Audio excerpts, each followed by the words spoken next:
The following stories are from members of Hanmaum Church in South Korea. They aired on a Korean Christian TV network called C Channel and were dubbed in English.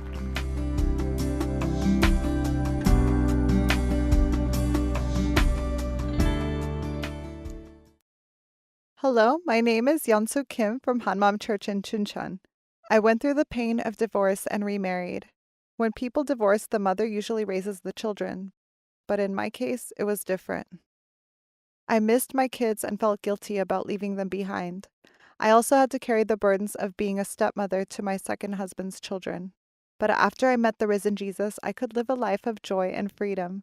I would like to share my testimony with you. My parents were not close, and when I was 23 years old, they separated.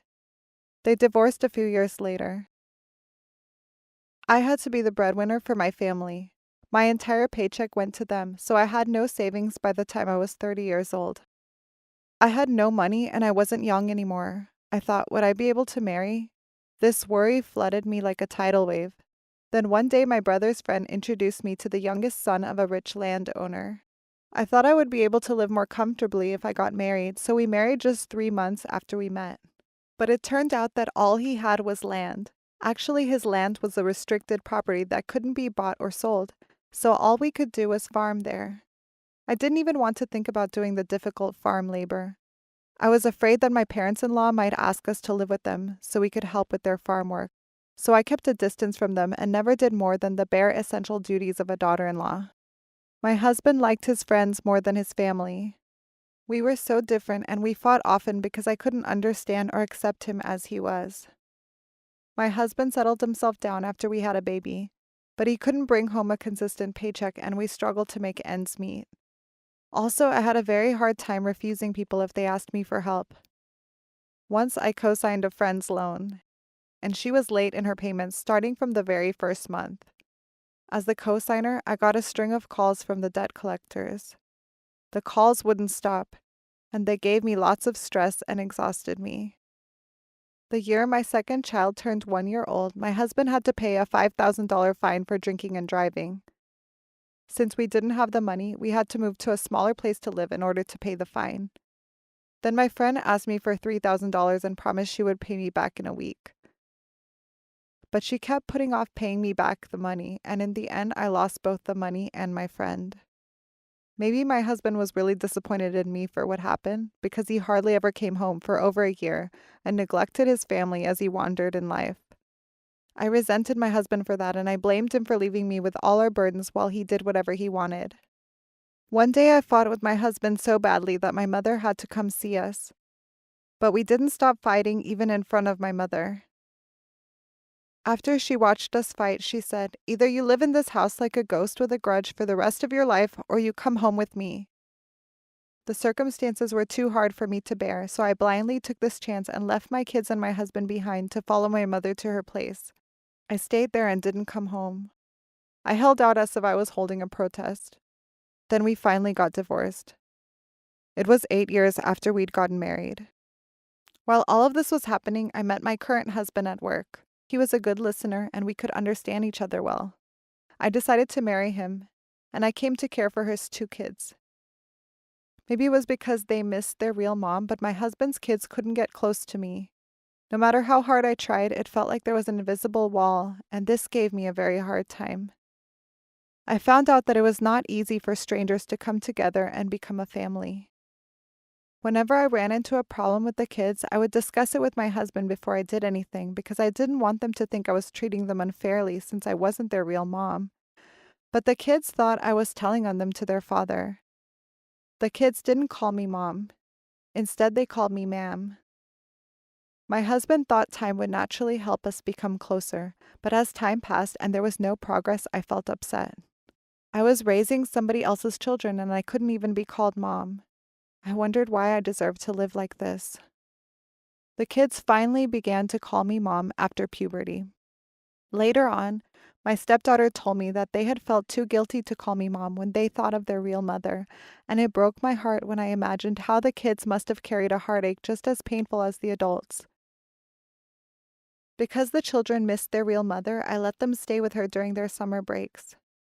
What I hoped was that they would have a good time with their real mom and adjust to living back home as well.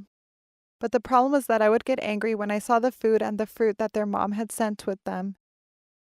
I would get defensive. I thought, it's not like the kids aren't eating well. I buy them fruits too.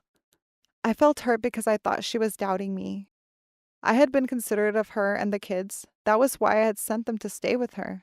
I resented her for not giving us the same level of respect. My first husband remarried 2 years after I did. I didn't contact my kids because I thought they would have a harder time adjusting to their stepmother if I did. Then we lost contact altogether. It broke my heart not being able to see my kids. My stepchildren could see their mother, but I couldn't meet my own children and buy them meals and clothes. As I grew more and more burdened inside, I caused my husband and the kids yet another heartache. One day, I had a discussion with my husband about the kids I had left behind. We decided to bring one of them to live with us because we couldn't afford to care for both of them. When I met my ex-husband and talked to him about this, he said, "Think of the kids. You can't just take one with you. You have to take both of them." So I said that we couldn't afford to raise both kids, and I asked him if he could pay monthly child support if I took them both. But my ex-husband must have misunderstood my intentions and the situation got ugly. We ended up arguing and hurting each other's feelings as we blamed each other for the divorce. In the meantime, my husband's kids must have told their real mom that my kids might come live with us. Then she asked me not to bring my kids home to live with us because if I did, there was a chance that her kids might not grow up well. I could understand why she was saying that, but I felt like she was being selfish, only thinking of her kids.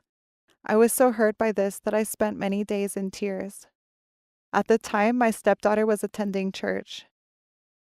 She kept telling us that we should go to church, and because I didn't want to hurt her feelings, I started to attend the church close to our house. Actually, I had been a practicing Christian since I was a little girl and had gone to a Christian high school as well, but I hadn't gone to church after I graduated because I had liked the world. At the time, I was thinking about how nice it would be to have a Christian friend. Then one day, one of my friends from high school called me. I talked to her about the difficult life I had and how much I missed my real kids. Things progressed naturally after that, and we started having fellowship using a booklet from Hanmaum Church. One day we were talking about sin, and she asked me what sin was. I said that murder, stealing, adultery, and things like that were sins, and that my biggest sin was abandoning my kids. However, she showed me John 16:9 and said that the basic sin was not believing in Jesus. I had gone to church and thought I obviously believed in Jesus, so I did not really give any thought to this. Then I went to a summer retreat at Hanmaum Church with my friend. The pastor preached about how the disciples were able to believe in Jesus as God. He said that the disciples had followed Jesus for 3.5 years, but when Jesus died on the cross, they had all run away because they couldn't believe that Jesus was God. Then after they saw that Jesus had risen, these disciples believed that Jesus was God, and they were able to live the lives of martyrs. I started to think about this issue seriously. After the worship, my friend asked me whether I believed in the resurrection, and I replied, "Of course I know." However, something felt off. My friend had asked me, "Do you believe?" But I had answered, "I know." My own answer shocked me. I realized that I had confused knowing for believing. My friend suggested that I carefully read the things that the risen Jesus had said in the 4 Gospels. She told me that the resurrection had to become a reality to me. I really wanted to meet the risen Jesus, so my heart became humble and I prayed with all my heart. Then one day I was reading in Luke 24 about how the risen Jesus had appeared to the 2 disciples who were on their way to Emmaus. Jesus confirmed to them that he was the Messiah that the prophets of the Old Testament had prophesied about. Jesus had fulfilled all the prophecies, that God would come to this earth as a man, that he would die for the sins of mankind, and that he would rise again as prophesied in the scriptures. And this Jesus was God. Amen. When I confirmed that Jesus was God, I could finally understand the sin that my friend had talked about. While I lived without God as the Lord of myself, I thought that I could live a better life if I had money, so I married out of greed. Then I got divorced because my husband didn't live up to my expectations. I even ended up abandoning the children I had given birth to. Then I was completely burdened by the guilt I had for not taking responsibility for them. Getting married a second time was also a decision made lightly, as if I wanted compensation for my life's failures. Then I had a hard time because my new husband and kids weren't doing what I wanted. I thought that I was having trouble because my stepkids didn't treat me like their real mom. However, I was the one who had made the boundary between my kids and his kids first. That was why they had a hard time getting close to me. God had sent his only son, Jesus, to this earth for a person like me, and he had forgiven all of my sins. However, I still hadn't believed in him and had lived as the Lord of myself. I repented, weeping. Then I confessed like Thomas had, Jesus is my Lord and my God. Amen. As I confessed that all the burdens I had carried belonged to the Lord, I realized that all I had to do was give them to him and rely on him. Then suddenly my shoulders were light as a feather. This gospel of the resurrection saved me and set me free. Amen. I lived joyfully by this gospel. Then one day, our church's pet dog gave birth to puppies. Our pastor showed a video clip of the mother taking care of her puppies during worship service. Other church members were very moved by this clip, and they were happy, but I couldn't be. I saw how the mother was caring for her newborn puppies without sparing any time for herself, and this broke my heart as I thought of my own children. That was when I began to pray desperately for my kids. Then God finally let me get in touch with my kids again through my eldest son's personal homepage. It had been over 10 years since I had last seen them, and they had grown so much that I probably couldn't recognize them on the street. What could I say as a mother who had abandoned them in order to escape my own hardships when they had needed me? Still, I begged for their forgiveness when I met them. I said, I'm sorry. I'm so sorry. I know it must have been so hard for you without a mom. I missed you so much. I love you so much, my boys. I really, really missed you. But they said, it's okay, Mom, we're fine. Don't be sorry, and comforted me. I felt so grateful to their father and stepmother for raising them up to be such healthy and good boys.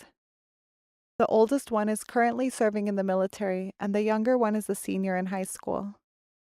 I can't see them often, but I share the gospel with my sons whenever I see them. After seeing the kids, I had a chance to speak to my ex-husband over the phone about our eldest son.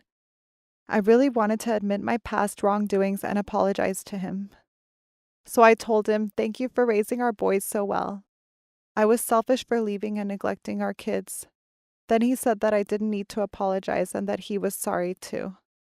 I had 2 sons, but now I have 3 sons and a daughter. I didn't understand when people said that it was good to have a daughter, but now I do. I think it's because your daughter can be like a friend to you. One day my daughter wrote a letter to me. It said, Mom, you were always on our side when we were going through our teenage years. I know it was so that we wouldn't go astray. And you didn't leave us and Dad even when we didn't have much money. You always took care of us, and I'm grateful. I was really thankful because you always prayed for our family. It must have been hard for you to miss your own kids, but you were good to us all the same, and I felt sorry when I thought about your kids. Mom, in the future when we meet them, we'll show them the same love that you showed us. Mom, thank you so much. I love you. Perhaps the way I lived joyfully and thankfully in God looked good to my daughter's eyes.